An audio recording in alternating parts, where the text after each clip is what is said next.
Um abraço, estamos chegando aqui no canal do Valuzeiro para análise e opinião. Vamos falar da vitória ontem do Cruzeiro para cima do Atlético Goianiense. Vitória essa que deixou o Cruzeiro na quinta colocação do Campeonato Brasileiro após a sexta rodada. Sempre lembrando, o Cruzeiro tem um jogo a menos, exatamente o jogo que deveria ter acontecido contra o Internacional. Não aconteceu exatamente por conta do adiamento até aqui dos jogos das equipes do Rio Grande do Sul na Série A. Você que ainda não é cadastrado na KTO, atenção para essa dica. Utilizando o cupom VALU no seu primeiro depósito limitado até R$100, a KTO vai te dar 20% free bet. Eu vou deixar aqui o link para o site da KTO fixado nos comentários. Você sabe também, o canal do Valuzeiro é apoiado pela KTO Brasil,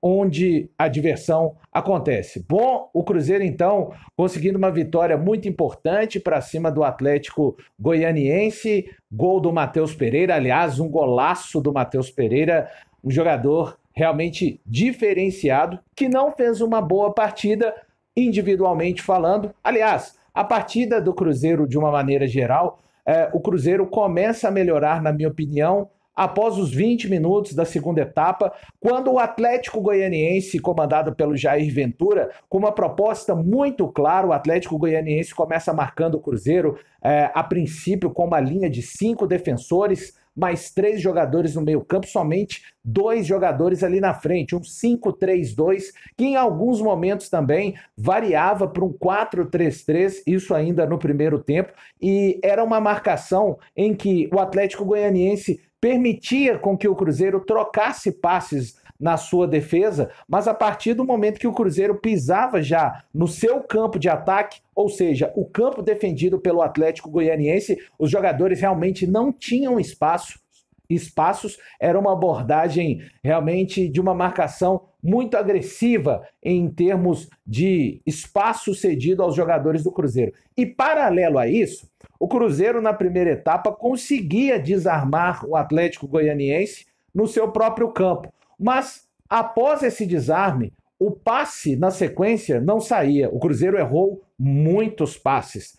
O seu meio-campo, os jogadores também de defesa de uma maneira geral, e com isso a gente viu os jogadores como o caso do Rafa Silva e o caso também do Arthur Gomes na primeira etapa, pegaram muito pouco na bola, de uma maneira geral, até em toda a partida, se a gente for levar em consideração, mas especialmente no primeiro tempo. O Arthur Gomes até teve um lance em que recebeu um belo lançamento, mas estava impedido, um lançamento do Matheus Pereira, e se a gente for lembrar, eu pelo menos puxando aqui pela memória, uma cabeçada do Zé Ivaldo em um escanteio cobrado pelo Matheus Pereira, em que o zagueiro do Atlético Goianiense tira em cima da linha, essa bola, o goleiro Ronaldo não iria chegar, e uma outra cabeçada do Rafa Silva, essa nem com tanto perigo assim. Mas eu acho que o Campeonato Brasileiro, eu vejo muita gente falando, olha essa sequência do Cruzeiro, enfrentou o Atlético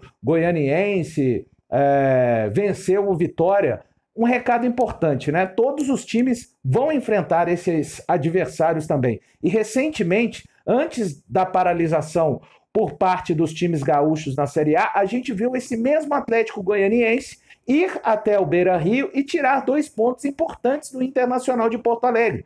Então, eu acho que o torcedor, ele tem o direito, caso queira, de apontar a qualidade dos adversários, e eu também faço isso, só que 3 pontos contra o Atlético Goianiense, em termos de campeonato, em termos de classificação, são 3 pontos da mesma maneira que conquistados em cima do Botafogo, que é um time que está nas cabeças do campeonato neste momento. É claro que a gente sabe muito bem, ninguém está falando aqui que o nível de dificuldade é igual, mas eu acho que o torcedor do Cruzeiro tem que ficar otimista com este momento do Cruzeiro.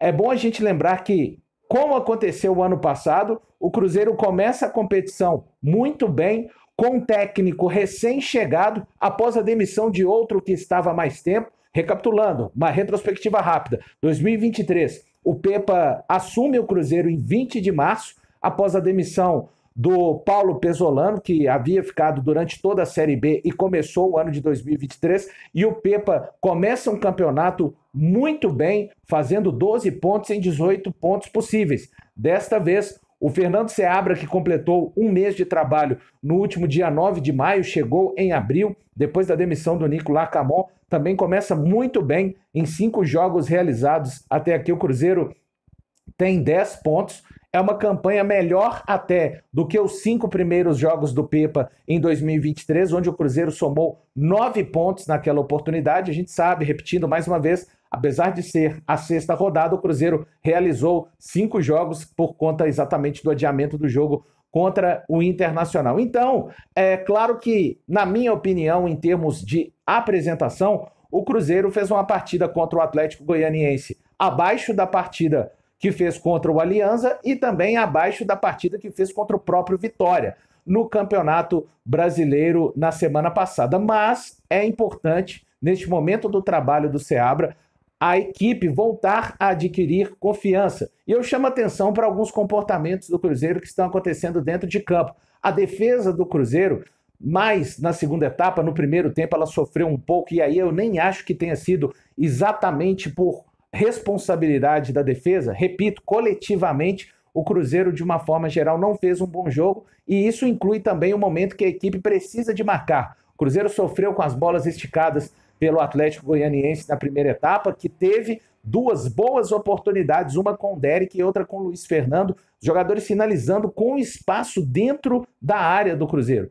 E isso, repito, na minha opinião, não é algo que recaia somente a responsabilidade em cima do setor de defesa. Mas, para voltar a falar do setor de defesa, o William fazendo um papel novo e muito importante na segunda etapa, novo em termos do William, que a gente conhece, sabe que é um jogador com muitos recursos para criar no momento que o Cruzeiro tem a bola, e ele até por não ter um jogador de velocidade naquele corredor, porque o que a gente tem visto com o Cruzeiro marcando sem a bola? A gente vê às vezes o Rafa Silva fechando aquele lado e vê também o Matheus Pereira, e a gente sabe que são jogadores que não têm a capacidade, por exemplo, física, de conseguirem fechar um lado, como o Robert é capaz de fazer, e até voltando ao ano passado, o Wesley, em termos táticos, é claro que tecnicamente deixou muito a dever, mas ele também, taticamente, ele era capaz de ajudar o William nesse corredor. E a gente está vendo o William que está negociando melhor as suas subidas ao ataque.